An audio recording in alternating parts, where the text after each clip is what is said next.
Think rock, paper, scissors, but the stakes are candy and the vibe is Halloween.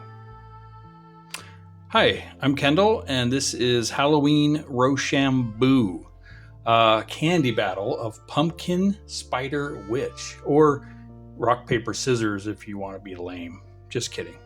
So today I want to show you the Halloween hand gestures and walk you through how to play the two-player game, and then show you how to take on the Pumpkin King in solo mode with just a pair of dice.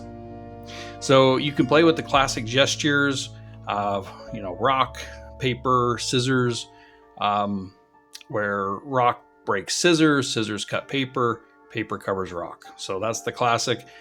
Or for extra Halloween flair, you can play with pumpkin, spider, witch, where the pumpkin bludgeons the witch eats the spider, and the spider webs the pumpkin. Fun, right? Right? Well, anyway, I tried. Either way, the game works the same. So in the two-player game, before you start, both players should have the same amount of candy and the same type. It doesn't work if one player is using king-size Snickers and the other's got little Tootsie Rolls. Each player will have a main supply of candy and then a separate area for their claimed stash. And the game is played in rounds until one player runs out of candy. And whoever has the most candy claimed wins the game. So how a round works is each player secretly sets aside 1, 2, or 3 pieces of candy, or they can hold it in one of their hands.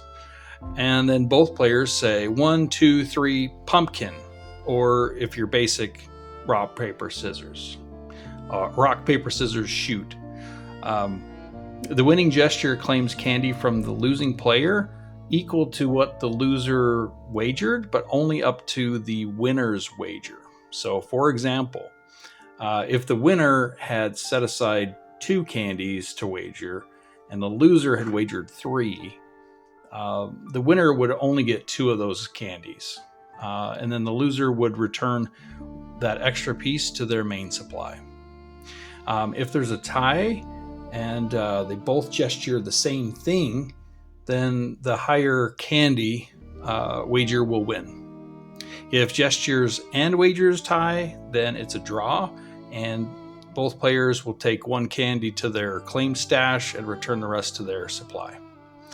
You can eat from your claim stash at any time, but if you eat from your main supply, well, you're basically sabotaging yourself from winning. Okay, so now for the solo mode called Pumpkin King Showdown.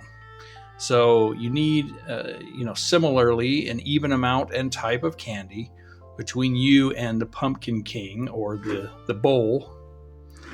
And the game works the same way, but you use dice to simulate the Pumpkin King's gesture and the Pumpkin King's candy wager. So you only need 1 through 3 on these dice. So since they're D6, if it rolls on a 4, it would be what's on the other side, which is a 3.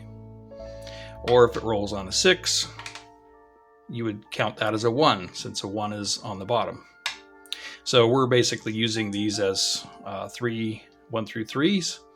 And when you roll your dice, whatever the closest die to you, if they're too similar, then you just roll again. But in this case, this one's closer to me. This would be the gesture that the Pumpkin King is making, which is a 1. So in a pumpkin witch spider, this would be a pumpkin. And this is a 2. So the other side here. So they are wagering 2 pieces of candy. So closest one is the gesture, furthest one out is the candy. So you basically will set aside the candy that you're wagering, and you will pick your gesture first before you roll. And then you see how the result goes. One easy way to remember what the 1, 2, and 3 is: pumpkin has 1 stem, Witch has 2 legs, and spider has more than 2 legs for the 3. So basically you play until either the bowl runs out, you've defeated the Pumpkin King, or the Pumpkin King takes all your candy. So I want to demo a couple of rounds here. So we've each got 10 pieces here. So I would select 1, 2, or 3. Let's say I'm wagering 2 pieces here, and I'm going to go with spider. Then I roll the dice. All right, so this is a 3, which is also a spider. Sorry, you can't see that. This is also a 3, says the other side. So this is a spider, same as me, and this is 2, same as me. So that is a draw. So it is 2 there. So he's going to claim 1. We'll put it over here by this skull, returns the other one to the main supply, and then I'll have a claim stash over here. Let's see, on screen here. Okay, and this goes back to my supply. Okay, so that's a draw. Let's go again. Let's go with 3 this time, and I'm gonna go with pumpkin. All right, so we'll see what happens. All right, so 2 is witch, and Pumpkin King is wagering 1 piece. So pumpkin bludgeons witch. So I get to take up to 3 pieces, but they only have 1. So I take this into my stash, and then the rest are returned to my supply. Okay, let's play one more. All right, I'm gonna go with 1 candy, and I'm gonna go with witch, because I haven't done that gesture yet. Okay, all right, so we've got a 1, so pumpkin, and pumpkin does bludgeon witch. So, and then 3 pieces. So basically there's only 1 that's available, so he gets to claim that, and the rest of these go to his stash. So if we were to stop the game right now, we're tied, but we would just keep going until one of us runs out of candy. So there are some variants to make this harder. So for a hard mode, you would say even on a tied gesture and wager, the Pumpkin King would win anyway.